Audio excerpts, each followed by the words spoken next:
pouquinho essa linha, né?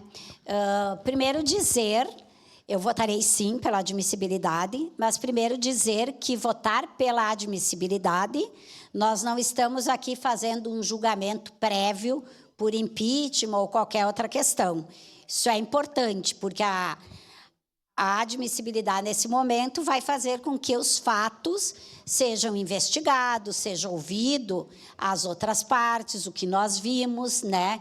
E já teve situações nessa casa mesmo, e não tão distante, que se votou pela admissibilidade e depois muitos vereadores que votaram sobre isso votaram contra o impeachment, na linha de não banalizar o impeachment. A semana passada, nós votamos contra a admissibilidade numa situação semelhante, porque ali, naquele caso, a gente entendeu, eu, no caso, entendi também, que não era o caso nem de investigação, porque, enfim, o fato estava dado ali, era simplesmente uma questão de um vídeo. Aqui, se eu pego a Constituição, além disso que o vereador Libardi falou, que não dá tempo para a gente falar muito, tem um inciso que fala, que também é caso de impeachment, proceder de modo incompatível com a dignidade e o decoro do cargo.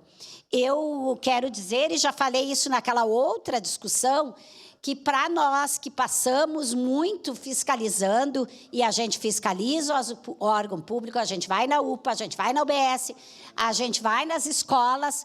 Está bem difícil esse ano. Nós chegamos lá, parece que a gente tem que estar se justificando em função de atitudes que eu acho que tem formas de fazer as coisas. A gente não precisa chegar de forma agressiva, empurrando, sabe? Dizer para um profissional, perguntar para o profissional se ele está alcoolizado ou uso de drogas. Então, eu acho que isso tudo precisa ser investigado por nós, sem contar a questão da arma, que, bem ou mal, é uma ameaça. Intimida, assusta. Tu está na frente de uma pessoa armada. Obrigada.